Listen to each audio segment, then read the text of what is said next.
Capek dah teh. Pak Jokowi kerja untuk negara bagus banget, ini tiba-tiba muncul ide pemakzulan. Jadi beberapa hari yang lalu Profesor Mahfud MD, Menko Polhukam, sekaligus cawapres dari pasangan Ganjar Mahfud, itu menerima petisi 100. Petisi 100 ini berisi orang-orang yang mengaku tokoh, gitu, mengaku tokoh mereka, itu tapi sebagian besar itu pendukungnya Anies Baswedan ya. Ya, ada Rahma Sarita, ada Marwan Batubara, ada Jenderal Soeharto dan segala macam. Sebagian besar itu pendukung Anies Baswedan. Itu minta pemakzulan Jokowi kepada Profesor Mahfud MD. Nah, pada saat itu Pak Mahfud MD sebenarnya tidak menolak pemakzulan. Dia cuma bilang pemakzulan itu susah, sulit, ya, syaratnya begini-begini, normatif lah.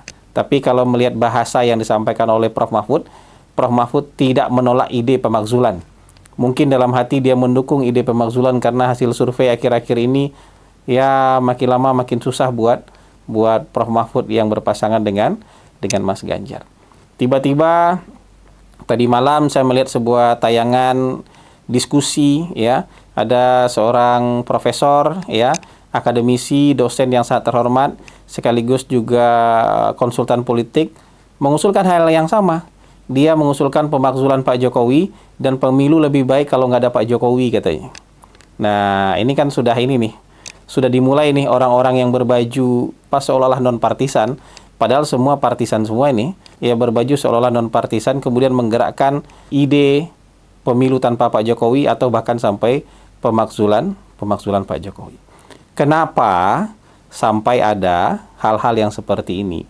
Kenapa sampai Prof Mahfud mau menerima di kantornya itu orang-orang yang ingin memakzulkan Pak Jokowi?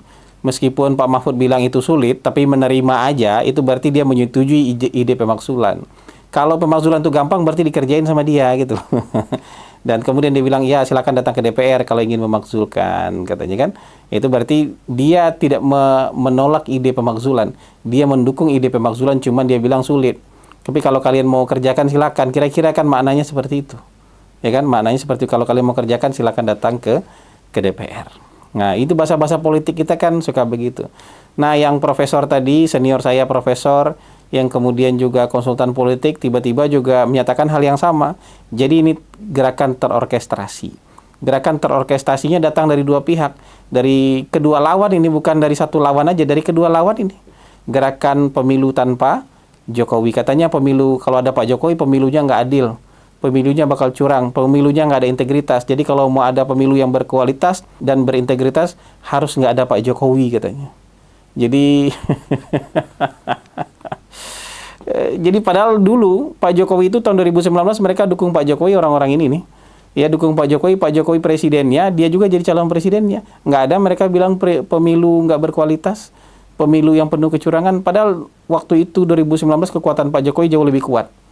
Kekuatan Pak Jokowi jauh lebih absolut.